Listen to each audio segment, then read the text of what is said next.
Today on Pilot's Discretion, we're joined by Steve Thorne, better known as Flight Chops on YouTube. He tells us about debriefing his flights on video, learning to fly warbirds, and great Canadian drummers. Pilot's Discretion starts right now.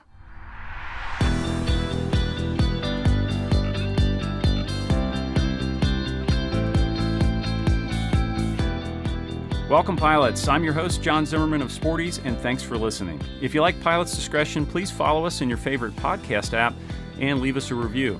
And remember, you can catch up on every previous episode by visiting sporties.com/podcast. Today, I'm excited to be in the studio with Flight Chops himself, Steve Thorne. He was one of the first pilots to use YouTube to share the fun and challenge of flying. And over the last decade, he has done a lot of that, amassing over 350,000 subscribers in the process. He has flown seaplanes in Alaska, built an RV-14, learned to fly aerobatics, crossed the Atlantic in a Diamond, and a whole lot more. And on top of that, he's a genuinely nice guy. Steve, welcome to Pilot's Discretion. Thanks for having me. So I'm hoping we can range pretty widely today, but I want to start at the beginning briefly. Many pilots, especially newer ones, probably know you as the YouTube guy. You get to fly lots of fun airplanes. But how did you first get into flying? What was the hook and the entry point for you into this weird world of aviation? So there was no time that I didn't want to be a pilot. As a kid, I knew my grandfather flew Spitfires. I heard the stories, and that was just always a thing. I was always looking up, knew, no question, that was going to be a thing I did. It was just a question of when and how. And was it a straight path? Were there bumps along the way? Is this a Cinderella story that you had to come back to it later in life, or how'd that work out? Yeah, I guess that's about how it went, because I tried going the air cadet route, because I knew that like whatever tiny percentage of kids would get the whole thing sponsored. I didn't have a lot of resources, didn't have an uncle or a dad that flew or anything like that, so I really had to find my own way. So I did try the air cadet route and just wasn't 100% attendance was quickly out the window.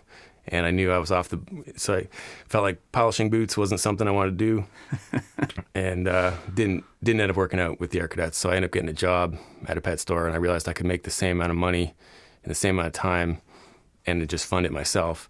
Unfortunately, that was when I was 15, so cars and girls were a thing. So I ended up buying a 1985 Volkswagen Scirocco when I was 16, and that was my flying money.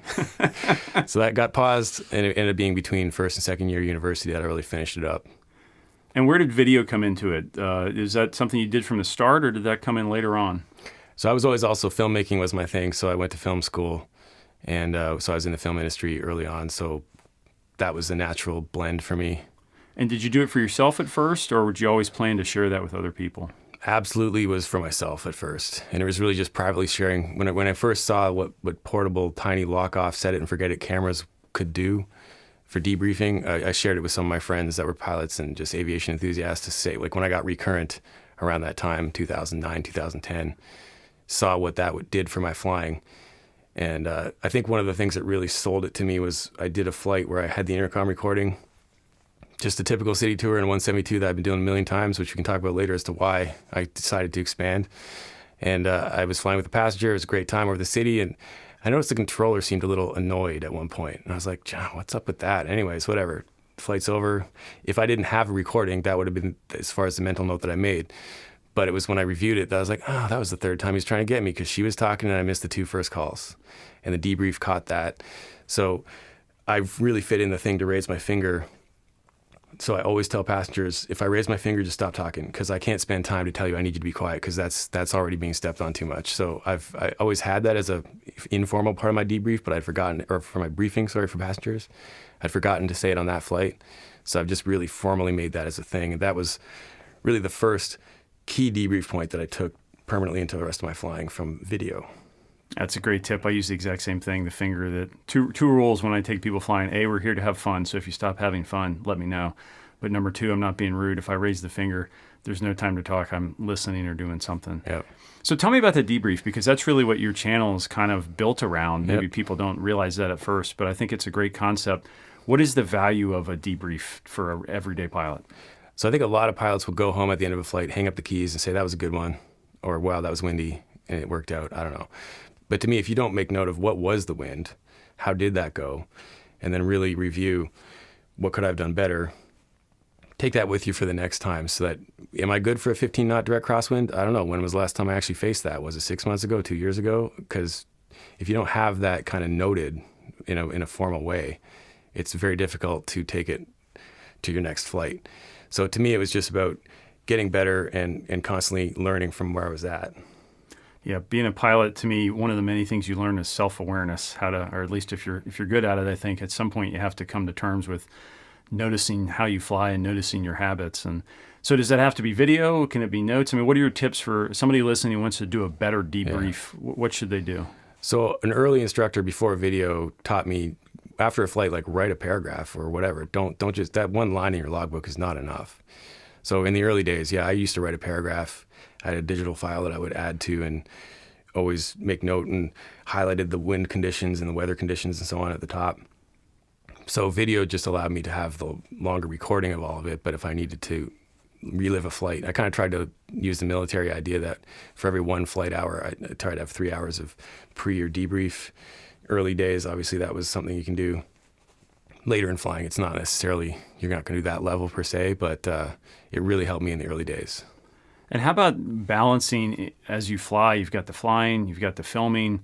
Both of those can be pretty, demand a lot of attention and focus. How do you balance those and maintain safety? So as PIC, 100%, it has to be set it and forget it. So in the early days, I would set it and forget it. And if I noticed the camera wasn't blinking red anymore, it's like, oh, that's annoying. Wonder what happened. But anyways, can't deal with it. If I did bigger things, which is what started happening with Flight Chops, being in the film industry, I had a lot of film friends. So I would call favors and say, hey guys, I'm doing this cool thing. Can you come out and help me film B-roll and help me get the debrief and, film a good, get the instructor on a good shot and that kind of thing. So I don't have to think about it. So I can be present as a filmmaker and a pilot, but step away from the filmmaker side. But that's a case where I'm not PIC. But if I'm PIC, I can't do it. I can't do the directing thing at all. So I really try to be dedicated to, so when I did my first T6 solo, for instance, that was arguably the most epic thing I've ever achieved. No crew. I hadn't even shaved recently because I was just so busy. So I look like hell. The footage isn't good. But it's because that was something I couldn't screw up. So I had cameras rolling that I just rigged and the other guys ran them for me and hoped they worked out. And it turned out great. But there's no good B-roll in that, or very little. I think that's great advice that you have to be PIC or video man, and you can't do both. And it's easy to make that mistake. Do you ever see online, watch somebody else's video, and you wonder if things scare you when you see the way some things are filmed sometimes? So that was kind of the inspiration to actually start sharing it. Was I did my private debriefing and sharing, and I had a friend say, "Why don't you put this out there?" And I was like, "Well, I'm seeing what's out there." I'm seeing the comments, and it's kind of it's a challenge because there's a sort of three types of stuff I was seeing. There was the really good production value stuff that was like, who is this guy? Where's the context? This seems like instruction, but I think one of the early ones I saw a guy demonstrating spin recovery using ailerons. I'm like, he might be saying what to do, but I see a big amount of deflection there. So that's wrong. I'm not an instructor. I'm not an expert, but I know that's wrong. And it's put out there with the context of this is how you do it. So that was concerning to me. And other stuff I was seeing was great instruction with terrible production value, like a locked off camera back in the room with the mic on the camera. It's all echoey, squinting, trying to look at it. And this guy's got some great stuff, but I can't watch that for 45 minutes. So I thought there's got to be something in the middle there. So as a private pilot, just trying to learn and do the best I can and share my process, I just made sure to put a lot of context in there. At no time am I trying to tell you how to do it. I'm just saying, this is how I did it. This is what happened. This is what I want to fix, and kind of opened up the conversation that way. And when did you feel like this YouTube thing was more than just a sideshow? When did you feel like I've kind of arrived at a different point on this journey? Yeah, I committed to doing 2 videos a month almost right away because I had so much I could share. Initially, I committed to only 3 hours per edit because I was doing that as a day job, and my wife was like, dude, you can't be locking yourself in the studio in your free time. So just doing it consistently, it grew pretty quickly, got good traction. I hadn't turned on any ad revenue or anything like that because I didn't want that pressure. I didn't want to make it a thing that I was doing for any other reason than for it to be what it was. So I think it was about 1.5 years in probably that I started to do less and less of my other job and more Flight Chops. I think my wife asked me at one point, when's the next thing that isn't Flight Chops that you've booked? I was like, because I was freelance. So yeah, I don't have anything booked. I wasn't saying no to my clients. I was kind of sending them to my other friends to make sure that we kept the work in the family. So if I had to turn back to any contracts, I could do it. And then she was like, when's the last time you didn't do a flight chops thing? And it was probably 6 months. I was like, I guess I quit my other job. So how do you keep the humility part? Because I feel like that's something that's special about your channel, something you're known for. This is not as you said, it's not I'm an expert or I don't ever hear you use the word influencer really, right? It's about you sharing what you fly with. So how do you keep that mindset as the channel has grown and as the adventures have gotten more interesting? Yeah, I'm very humble about it because I feel like I'm a jack of all trades, expert in none, right? Is that how that goes? So I really try to just be open to learning and be honored every chance I get a cool experience. At no time, I feel like flying is cool in and of itself. I don't need to be cool. So I'm happy to share the reality of it. There's a lot of struggles, and for me, my biggest struggle was getting my instrument rating.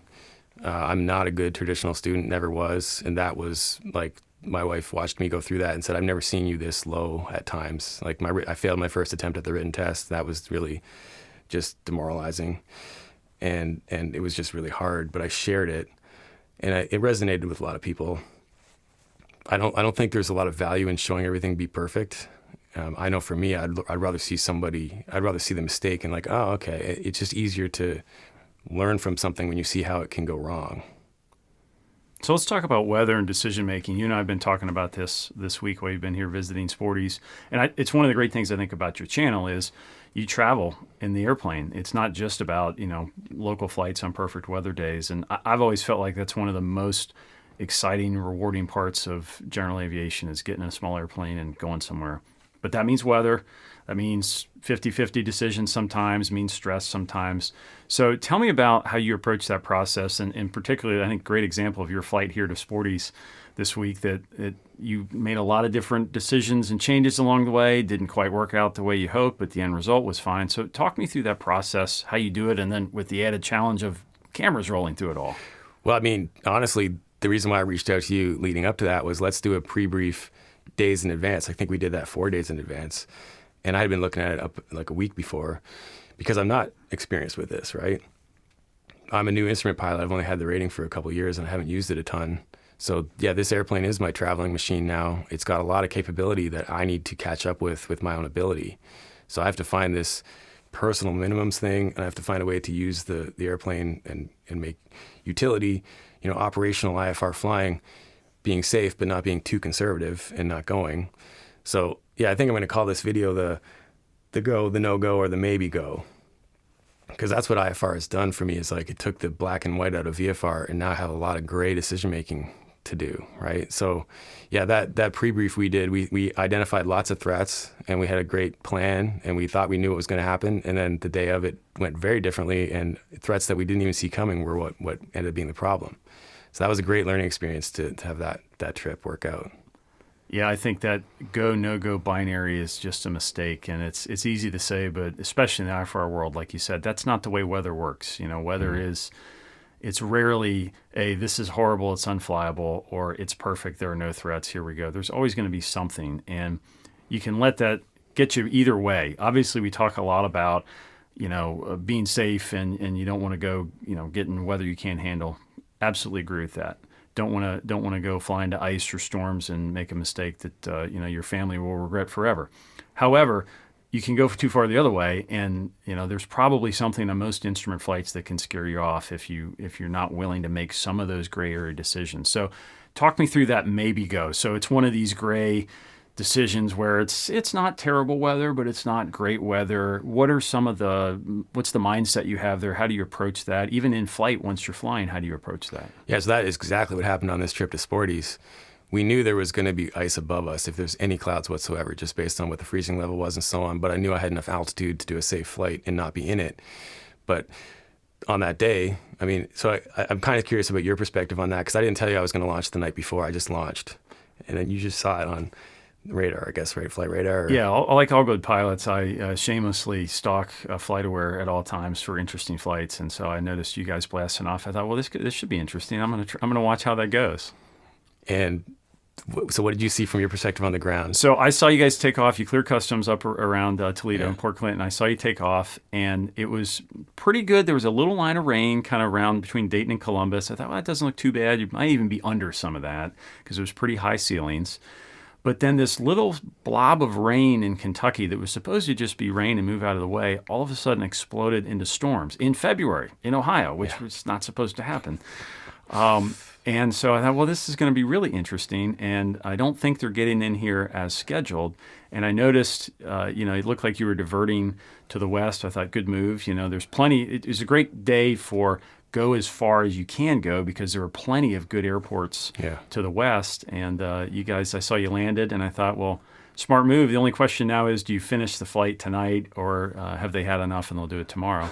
Of course, like all these things, it was challenging, though, because the next day there was forecast to be really high winds, which is why you're trying to come in that night. So, it's that trade-off of I don't want to feel forced to make a decision by that, but I want to get there if the weather allows it. So exactly, that was my logic as I launched after clearing customs. I was like, we're also pushing up against night. I didn't really want to fly at night. I wasn't night current. I have a passenger with me. And I think the rule is the same here as it is in Canada. You have to have 5 night landings in order to take a passenger, correct? I think it's 3 in the U.S., but same idea. Yeah, it's 5 in Canada, I think. So that's a pressure point for me. I had to clear customs, and we did all that in the car, like did the APIS and made the decision on the way to the airport. So there was not the plan to go that night, but I saw the window, and I saw that the winds were going to be high the next day. I'm flying a tail dragger. Your airport was going to be guaranteed crosswind, and it was going to be probably 15 knots or more. My personal minimum in that airplane is 15. So I'm like, I don't really want to be up against this crosswind stress on the following day. I look like I have a weather window tonight. I'm a little tired. It's been a long day of commuting and so on and getting ready, but I see the window. Let's take it. And we cleared customs, looked at the weather again. I saw what you saw, which was nothing bad. No TAF showing anything about storms. We launched. And all that happened in the air in a space of 30 minutes, that everything turned into storms. And it was absolutely a wall. There was actually 2 walls, and the first one was kind of not yet fully developed, but ATC said to me, you got moderate precip at your 12 o'clock. What do you want to do? And I'm looking at it like, yeah, what do I want to do? So he's like, I got a gap. I can put you in a gap of about a 2-mile gap. He was very confident and helpful. I didn't see the gap. So I took the vector he gave me, and I was like, I don't like it. It's black. So I said I need to turn 90 degrees right. So we did that. And then I saw the gap off the wing. And I asked Jason, my passenger, confirm you see lights out there? Like, that's a gap. We can make through that. So then we said to ATC, we actually see it now. He's like, yeah, that's what I thought. There it is. Go ahead and take that turn. So if you look at our track, it's a little weird. So we took that turn, punched through, and we had black on either side of us of like moderate. It wasn't like thunderstorm, but it was black, heavy rain. Got a little plane wash for like, I don't know. I don't even think it was 30 seconds. It'd be interesting to look at that footage. I haven't reviewed it yet in detail. So then we punched through that. It's like, okay, now we're in a gap again, but we absolutely see that our destination is going to be a no-go. This is like a conveyor belt of storms coming at it, just storms, like yellow and red. Like, what the hell? That was not anywhere. So I was in a bit of a almost shock pause moment of like, this is not even anything I predicted facing here at all. So there was probably, I don't know, I'll be interested again to look at the debrief of how long did it take me to like shake it off and be like, I need to divert. This isn't going to work. I think we made the decision. We picked an airport right about the time ATC said, so you want to divert? And we were like, yeah, we're going. We already knew where we were going. And what was cool was the controller was very helpful because we hadn't had time yet to really debrief prebrief the location of like where we're going, what's this airport look like. Short of making sure it's got an acceptable runway, I hadn't looked at services or anything else yet, right? It just was immediate decision making. ATC said to me, yeah, that's a good popular airport. You should have no problems there. And it was just such a nice weight off my shoulders to have ATC say, your choice is good. Okay, so we're heading there. Boom. So we land, no problem. Calm, beautiful gap between storms. I can see distant, the sun is starting to set. It's getting to dusk. I can see distant lightning. It's like, wow, that's real, man. So now I've landed, not night current. Don't have any plan for a hotel here or anything like that. Do have a hotel booked, whatever that was. It was a 12-minute flight to get to you in the end. So I just got gas, sent Jason into the FBO there to re-look at everything. I think I said to him, like, just look at everything. Let's find out if I'm crazy or not. I'm going to go do 5 night circuits right now to reset my currency. So if you have an option to fly tonight, I'll land and then we'll decide what the hell we're going to do. So while I was flying, he checked everything. And you were also, I guess, communicating with him on the ground. It was all kind of fading away and it just disappeared. So this weird gap of storms that were not forecast showed up, stopped us, made us divert. It just stopped us for 30 minutes, and then everything was fine. He jumped in. I don't even think I didn't even unstrap when he walked back up after I shut down for the night circuits. And he was like, yeah, we're good to go. I confirmed it, looked at everything on my phone. It's like, all right, close the canopy, restart up, fired up, and then we were at your place in 12 minutes. Yeah, it's all about taking what Mother Nature gives you is the way I think about it. Is, she's in charge no matter what your plans are, but there's usually some option there, and the best decisions are made at 0 knots on the ground versus 150 knots in the air when you're trying to make it work. So sometimes that divert just to sort of, as you said, it's almost like shock when the weather pops up like that. Sometimes just to reset things, get a hold on things, you can make a much smarter decision on the ground, and then you may very well be able to continue. Half an hour, especially with convection, half an hour can make a big difference. And in this case, storms moved through. It was clear skies, calm winds. It was a great night to fly. So probably also another vote for me. ATC, as you mentioned, such a valuable asset there. You can't let them make a decision for you, obviously. You're the PIC, but they're such an asset, VFR or IFR. Mm-hmm. And I think most controllers are really willing to help in that case. Probably doesn't hurt to have a little SiriusXM weather on board either. That I know absolutely changes the way I fly when, you're not going to use it for tactical diversions, but if it's not just rain up ahead, but over my destination airport, there's red cells, lightning, thunderstorms. It does make it easier to make that divert call, I think. Yeah, oh yeah, that was definitely on my panel, just looking at that the whole time. I think there was a point where Jason said, that's a cell, and there's like an arrow icon. I think I literally said, no. And I had to zoom in to look at it, and I was in shock, right? It's just February, what the hell is going on? Yeah. Steve, let's take a quick break, and when we come back, let's talk about warbirds. Cool. Earn all your pilot ratings and keep your flying skills sharp with Sporty's Pilot Training Plus. This all-inclusive membership unlocks Sporty's complete library of award-winning video courses, so you can learn anywhere you have your phone, tablet, or laptop. For one annual fee, you get access to over $1,500 in courses, a smart investment in your flying career. Plus, enjoy free shipping every day of the year at Sportys.com and apply for one of our 3 annual flight training scholarships. Learn more at Sportys.com/pilot training. Now, back to Pilot's Discretion. We are back with Steve Thorne, who does a fair amount of warbird flying these days, including a T6, or Harvard, I guess, to be specific. What's the appeal of warbirds? The warbird community in GA has kind of its own culture in a way. Some people are fascinated by it, but maybe a little bit intimidated by it. What's it like flying warbirds? How do you get into it? Can a normal person do it? Give me your pitch on the warbird community. Well, I mean, having always had the history of my grandfather being a Spitfire pilot, it was absolutely something I always wanted to do. I had no idea how big a barrier there necessarily was to that until I got more experience. Something I did early on before I even had tailwheel was there's a local place that has some T6s, and they offer a ground school course, like a weekend thing that I think a lot of people just do for historical purposes. Some pilots actually take it to be part of their crew. I went and took that course, and they slapped down the ops manual. It made a big thud on the table. And I remember thinking, when I walked in there, I was like, I just need to get tailwheel, and I can probably do this. I didn't even understand how much you kind of need to earn that. And they were very friendly and nice, but I left with the impression of I just took a history lesson of a thing I will never do. And I remember the end of the class, everyone got to go climb into the airplanes. I didn't even climb in. I just felt so demoralized about I'll never get to do this. This is way too inaccessible. It's just unobtainium, as Dave says. A lot of people think it is. That's the chief pilot where I fly, and he's I think he's 36. He just really rocked it, and he's a young chief pilot flying everything. So I think cut to, 10 years later, I did get tailwheel, earned my time in a Super Cub, and then got to fly the Chipmunks. I formed a relationship with this other museum that's nearby.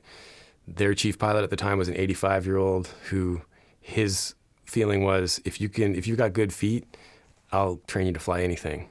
And they didn't really have a big barrier for a number of hours. It wasn't about that. So, and in fact, their kind of philosophy there was, if you can't solo the T6 within 5 hours, you're probably not gonna, which is a pretty different approach that you hear from other places. But I kind of understand it now, because if you spend enough time sitting in that thing with someone holding your hand, you get to a point where you're like, I don't know how much of this is me And I don't know if I can do this. This thing is scary. It's massive. It's 6,000 pounds. It roars and grumbles. And like my first time in one was in 2015. I got to fly with Aeroshell. That was the first time I ever got in one. And I think I have it in the video of myself saying, this is a lot of airplane, as I got in and felt like I kept getting in. Like you just get in this dark hole and looking down at all these massive levers, and you see all the hydraulic lines and stuff. It's just a lot going on in there. And the quiet part that I didn't say out loud was, and I'll never fly one. And as we're taxiing at Oshkosh, I'm like, yeah, no. So getting to do it after, I don't know how many hours I had at that point, tailwheel, not a ton, but I was prepared. And I did solo it, I think, on the 5th hour. And, there was some physical shaking involved, but I felt ready. And, it just, if you can not get in your head too much about it, everybody that flies them is like, they're just airplanes. Yeah. I mean, it's a supercharged radial with, constant speed prop, retractable gear, 6,000 pound tail dragger that it flies beautifully in the air. It's amazing, but it definitely on the ground is a pretty big beast. Almost every time I've taken someone new flying and you chirp the tires, you have a good landing, they always congratulate you. I used to say, it's not over yet. I kind of don't say anything anymore. I just sort of finish the landing. But that last stage of landing from about 40 to 20 knots, like when you're slowing down through that, that's when things can get real sketchy. And everyone thinks it's just done and they're fully relaxed. And that's where things can go badly in tailwheel. Yeah, the tailwheel, the aerobatics you've been doing recently, a lot of that, I know that's in a lot of your videos. The warbirds, all challenges, all new skills. What's the value in that? I mean, a lot of pilots get into flying, they love it. They chase the $100 hamburger, they do the sightseeing tour, they take a friend up, but are a little nervous about taking the next step and adding one of those other things on. You think that's worth enduring that kind of that pain, that intimidation value? Do you learn a lot by doing those? So that's what gets me the most excited about flying, is trying something new, learning something new, stretching those muscles. Like I'm not going to ever be an expert at any of it. And I think something that resonated with me was one of my friends that I was flying with, 172s, the place we rented at. They had a Warrior with a constant speed prop mod. It was a real beater, but it was the first time I got to play with the Blue Knob, and I was excited to do it. And he said to me, when I talked about, why don't you get checked out in it as well? He was like, I kind of don't want to do that until I master the 172. And I just kind of laughed. I had enough wisdom at that point to say, dude, you're a weekend warrior. You're never going to master the 172. Just get good enough to try something different. And I convinced him to do it. And it was funny to watch him reaching for the trimmer in the wrong places and stuff, because he had 172 muscle memory dialed in. And he was very uncomfortable in that Piper PA-28 for a while. Like I was surprised how long it took him to get loosened up. And it's because he was only doing one thing. So even if you don't plan to do a lot of other things constantly, just occasionally, like go get your multi-engine rating, even if you don't think you have access to one, just because it will make you better. It'll teach you complex systems. It'll give your brain more exercise space. Like I was doing my multi at the same time as my T6 checkout. And I think that helped me a lot with my multi, because the complexity side, the retractable gear, all that stuff kind of wasn't in my head as much as just flying the airplane. So it's interesting to say, like, doing my multi in a Seneca 1 helped me in the Harvard, but it did, because those things overlapped enough that it helped my brain kind of share the things that did overlap. Yeah, more generalists in life. I think fewer specialists is one of my philosophical beliefs. I think it's true in aviation. I know for years I had a goal that I wasn't going to do a flight review, because when it came flight review time, I was going to add a rating, even if it was something like a tail wheel, not an official certificate or rating, but gliders, tail wheel. It does, even if you don't fly those again, I think it translates so many skills. You learn how to use the rudders flying tail draggers. You think about gliding and energy management in a whole different way with gliders. There's just all kinds of skills that translate there. And I also think there's something valuable about being a student again. As you get older and you get used to mastering things and you haven't been in school for a while, you can kind of get comfortable and complacent. And there's something really good about the nervous energy of being a beginner again and having to really learn something that's tough sometimes. I mean, some of these are challenging ratings, but I think there's great value in that. It's one of the most underrated parts of aviation, I think, that translates to other parts of life. Yeah, I live there. I'm always like the student trying to learn something. So I'm so used to it. I do remember the early days being nervous about instructors doing checkouts or whatever, but like, boy, I better impress this guy. I've flown with so many instructors now that it's just a thing that I just kind of like doing, and I don't put any energy into hiding, because I used to kind of hide the nervousness or hide the, like, I'm not sure I'm doing this right, pretend it's all good. I guess part of the motivation was I needed to do everything at minimums because of money. So in the early days I did my private in absolute minimums and then learned how to fly, is kind of the joke. Because I got through it by kind of faking my way through almost.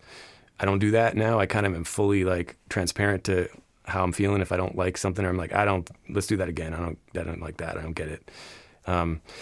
That comes with a bit of wisdom and a bit of, having the flexibility to spend more time if I need to on something. But I definitely think there's a lot of value there to put yourself in that place and just embrace it.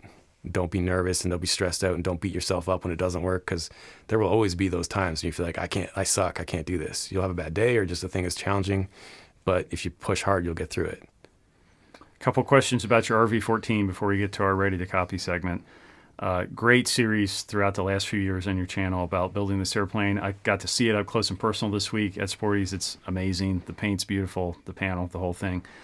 What was the most valuable lesson you think you learned there? Because that's just like we've been talking about with other ratings. This is another challenge and a chance to learn. And there's obviously so much that goes into an airplane build like that. But what's one of the big lessons that sticks with you out of that? Well, I mean, for me, the biggest one was I understand the airplane. Like, I've done walkarounds all my life, but a lot of the time I didn't really know what I was looking at. So having built the airplane, I really understand what's behind, what's under the hood. So I know the systems, I understand what's going on, so it's more likely I can troubleshoot something, or just my walkarounds are probably real now. I don't know how real my walkarounds ever were before, because I tried to look at stuff, but, you look under the cowl and you're kind of like, I don't know, the scat tube looks connected, I don't know. It's like you kind of try to think what you're looking at and yank on cables and like it seems tight, but just really knowing how things are set up is super helpful, just for that simple fact of your walkarounds are going to be better. What's a myth about home building you'd like to bust? Oh my God. So this whole idea of like, it's not certified, I don't know. I mean, you build the airplane, you're going to put your own butt in that seat, and for me, I built it with a team, and they're very dedicated. The love and dedication that went into building that airplane, every rivet was driven with, I don't know, I would argue that there was definitely more care put into it than a factory build, probably. So they are safe. They are built with incredible standards. I mean, we certified it in Canada. You kind of do a separate stage for the aerobatic unlock of the airworthiness. We got it to 6 Gs just to really know it's going to do it. It doesn't just say it on paper. It's safe. It's well equipped. I got like quadruple redundancy in the electrical system in the panel. Like, I feel better in that thing than most of the rental airplanes I've ever flown. All right, Steve, we always close each episode of Pilot's Discretion with a lightning round we call Ready to Copy. I'll ask you some questions on a wide variety of topics, not all of them aviation. Okay. And you give me a quick answer. So you ready to copy? Ready to copy. What's the most common mistake you see in YouTube videos online? Is it the camera work, the lazy editing, the bad sound? What is it? Yeah, it's probably the lack of context. It's getting better. I'd like to think I had something to do with that. Just really making sure there's context. Don't just publish something without context. I see a lot of that. And what do you mean by context in that sense? But what am I looking at? Are you an instructor? Are you not an instructor? What are you doing? What how have you set this up in terms of the safety side? Like, did you do the pre-flight? Like, just sometimes just cutting into a thing that looks awesome. It's like, what are we looking at? And that can set bad examples, and that concerns me when I see that stuff. Do you have any personal rules for when it's time to stop editing and just hit publish? Yeah, there's is it good or is it done? And because I publish twice a month, and I'm never done, right? It could always be better, but at some point you got to just let it go. So to me, it's is it good or is it done? And when it's done, it's out. I mean, I just make sure I have consultants and sort of friends and other instructors I look at my stuff, so I make sure, did we get that right? And 95% of the time we do, but 5% we don't. And sometimes there's things we catch, and that's part of the conversation with the community. Is someone will say like, that was wrong or whatever, and it's like, you know what, thanks, and I'll fix it, or I'll address it in the next one or whatever. So you do your best to make it right and put it out there with context. So at least if something is wrong, I didn't say it was the word of God. I put it out there with I'm not an instructor and this is how it went down. Let's have a conversation. My disclaimer is this video is not instructional, but it could be the start for a conversation that you can finish with your instructor. That's kind of how I want it to be. Mm-hmm. Don't take this and go do it or something. You mentioned the community commenters. Do you have a rule for dealing with the haters? So, I mean, I'm pretty lucky. I think I do almost try to address what the comments will be in the video. Like, so I'll share the mistake and like just beat myself up as much as I can. So I don't really leave a lot of room. So honestly, like statistically, the channel literally gets 98.5% upvotes. And of the comments, I would say that's a similar percentage of the positive versus negative. Some of the negative ones are just off the charts negative. There's not really much point in addressing it. A funny one that kills me is like the whole brand is based on a joke, right? I play the drums, working on my chops. It was my film director, James, that branded it. He said, you got to call this thing flight chops. Like you're practicing and use the music idea. And then my friend Brock, who's an artist, like drew it on a napkin because I had the mustache on as a joke. We were doing the Movember charity thing, and I really let it grow because I guess my facial hair grows faster than a lot of my friends, so I kind of beat them, and it was like hilariously big chops. I have a weak chin. All my life I had a full beard. So to be stuck with a brand that like accentuates my weak chin was like brutal. I've had commenters say like, dude, you should not be wearing that. It's like, yeah, okay, I have a weak chin. Like, can we not, like, what? So, you'll get that kind of thing. It's just not worth addressing. You give a lot of rides. Many of them now are aerobatics. What's your best tip for preventing motion sickness with a passenger? So, I mean, I'm just getting into it. I'm kind of joking that it's my new favorite thing to introduce people to aerobatics. Any flight, definitely an aerobatic flight with a passenger, I try to let them fly as much as possible. I usually take people that are keen, so they're going to want to do that. As soon as I'm within a safe altitude, I don't need to be on the stick. I'll just let them fly, get them used to inducing their own forces. That seems to work well. I mean, knock on wood, I have not had anyone barf yet, and I've definitely flown with a lot of people. I've had some get close. I've learned some good techniques for how to judge it.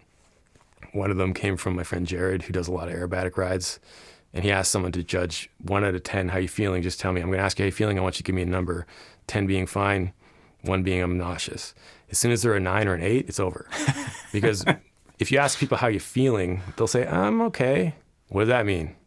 Because if you're not 100%, you're on the slippery slope that goes very fast. And I've been in that situation where I've seen someone start and turn green, and I'll ask Tower, like, I'm going to need direct threshold. Like, we're not doing a pattern here. If we can get direct threshold, let's take it. And they'll usually give it to me, and like, we're down. I had a recent one where somebody pulled out in front of me, and I had to go around. And I kind of was in the mindset of practicing my IFR go-arounds, so I just did the toga, just did the whole thing, and that pitch change was enough. It was over for him. He grabbed the sick bag and he was heaving, but he didn't actually barf. But that was the closest I've ever had it happen. I was like, whoa, it happened in the pattern just for the go around. But that was because we'd already done a flight where he was close to his limit. Wow, that 1 through 10, that's great. That's a great tip. That is better than okay. Yeah, it's not mine. I'm not taking credit for it. It's Jared, but it's a great one to use because most guys, specifically women, are more honest, it seems, but guys will be like tough guys. Mm-hmm. They'll say 9, which really means they're a 3. Yeah. Describe the T6 in one word. Awesome. I mean, there's a lot of words for that airplane, but yeah, awesome is definitely everything about it. Awesome. Canada, U.S., very similar flying in many ways, although there are differences. What's something Canada does better in the aviation side that we should import here? An ATC method, a pilot certificate rule? What's something we should steal from Canada? I mean, pattern entry, I think, is a bit more clear there. You guys seem to have a bit more willy-nilly about that. If you compare the procedures for us, I think it's a little more clear. The overhead entry is something we commonly use. It's more common in here, the 45 degree. I don't even think that's a published thing for Canada, right? No. So in Canada, we don't even have the 45 degree entry as a thing. And we used it on this trip once, and it's like, just to set yourself up for that is even kind of weird. It's like, flying overhead just makes more sense to me. If I'm coming from that direction, I can judge the windsock, get a look at the thing, and then turn around and come back. So that's one. And I guess the other thing is just a lot of our ratings, like for instance, the night rating is a rating. In the States, you just kind of get a stamp on your private that says you're good for night, and you probably did whatever minimum amount of time. Night flying is a very serious thing, and we have it as a separate rating in Canada. I think that's something to consider. Just because you got your private doesn't mean you should go rocking cross countries at night immediately. Like, there's a lot of going on with that. All right, we always like to go outside aviation a little bit. You mentioned you're a drummer, so we've got to talk about drumming. And I need your opinion of the greatest drummer of all time. Well, Neil Peart. So that's the Rush. He's from Toronto, so definitely. The greatest Canadian 3-piece progressive rock band of all time, right? Yeah. So are you on team Neil Peart or Peart? Because I hear purists tell me that you really should pronounce it Peart. Well, I've always said Peart, so Peart. Right, you're from Canada. I won't challenge it.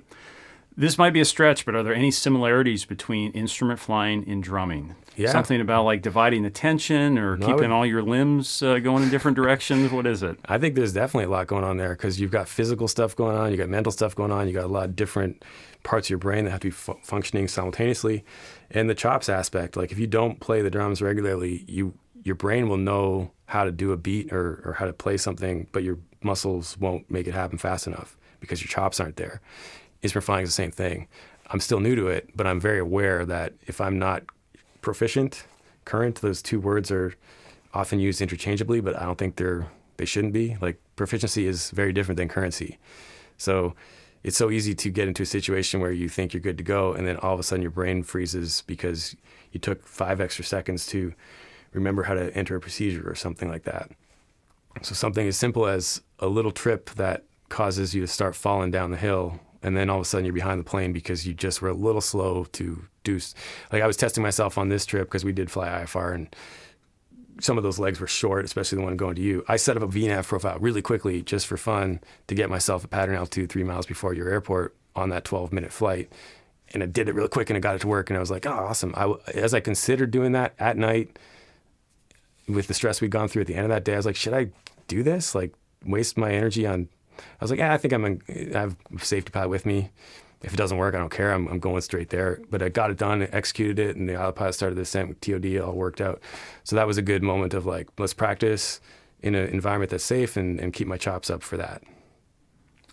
Our last question, always the same on this show. You have one final flight, and we want to know, what are you flying and where are you going? Well, I'm probably flying the T6 at sunset. Don't need to go anywhere on that thing. Canopy open, smells coming in. Cut to the shot of me flying with my hair blowing. I have a helmet for that thing now, so I can't, in good faith, not fly with the helmet. But before I got the helmet, I used to often fly with the canopy open, just wearing my A20, and that is surreal. That's like awesome. That's like a flying Harley. It's just amazing with the canopy open in the T6. Steve, thanks for being on the podcast. Awesome.